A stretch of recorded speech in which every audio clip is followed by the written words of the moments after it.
Երևանի Արարատի լեգիոնականներ կամերունցի Կայնա Ումարուն եւ ամերիկացի Կիրյան Նվագուեզեն լուրջ խնդրի առաջ են հայտնվել Հայաստանում։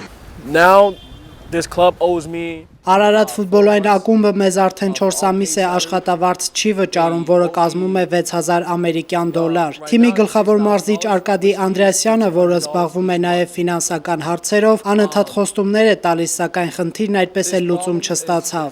is getting worse. Արտասահմանցի ֆուտբոլիստների եւ Արարատ ակումբի միջև ցակած տարաձայնությունները վերջերս էլ ավելի են խորացել։ Told me